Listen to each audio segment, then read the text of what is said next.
Kitab Bilangan pasal 27. Kemudian mendekatlah anak-anak perempuan Zelafehat bin Hefer bin Gilead bin Makhir bin Manasye dari kaum Manasye bin Yusuf.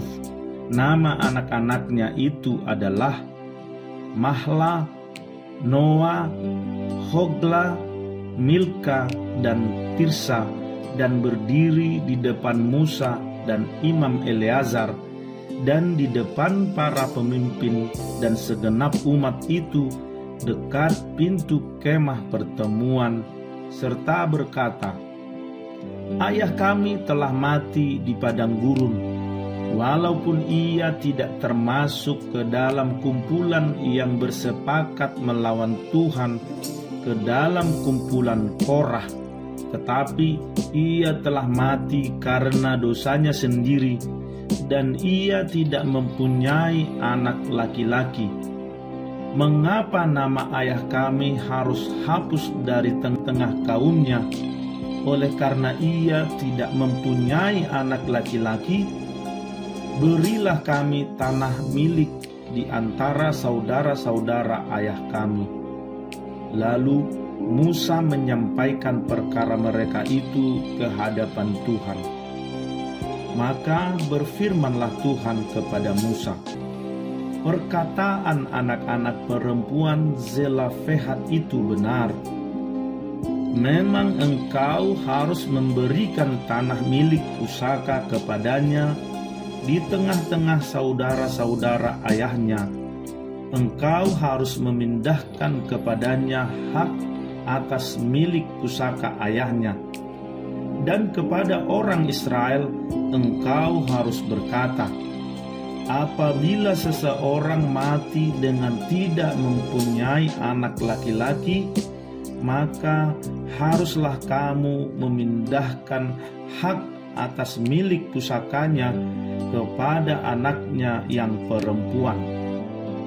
Apabila ia tidak mempunyai anak perempuan, maka haruslah kamu memberikan milik pusakanya itu kepada saudara-saudaranya yang laki-laki. Dan apabila ia tidak mempunyai saudara-saudara lelaki, maka haruslah kamu memberikan milik pusakanya itu kepada saudara-saudara lelaki ayahnya. Dan apabila ayahnya tidak mempunyai saudara-saudara lelaki, maka haruslah kamu memberikan milik pusakanya itu kepada kerabatnya yang terdekat dari antara kaumnya, supaya dimilikinya.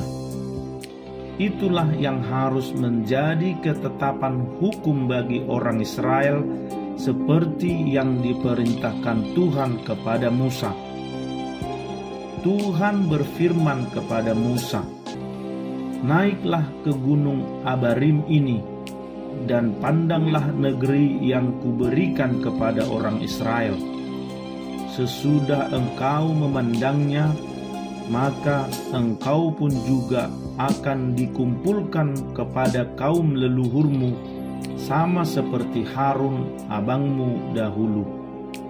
Karena pada waktu pembantahan umat itu di padang gurun Zin, kamu berdua telah memberontak terhadap titahku untuk menyatakan kekudusanku di depan mata mereka dengan air itu.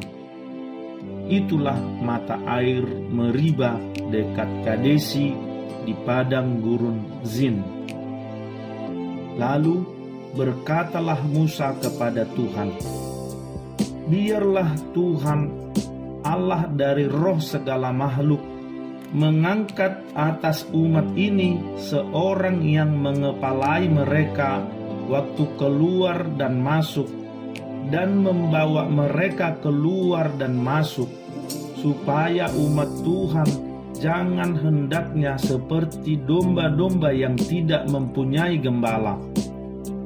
Lalu Tuhan berfirman kepada Musa, "Ambillah Yosua bin Nun, seorang yang penuh roh, letakkanlah tanganmu atasnya. Suruhlah ia berdiri di depan Imam Eleazar dan di depan segenap umat.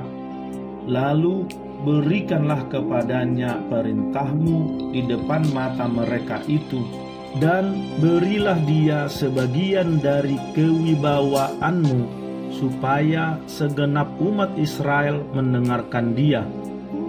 Ia harus berdiri di depan Imam Eleazar, supaya Eleazar menanyakan keputusan Urim bagi dia di hadapan Tuhan.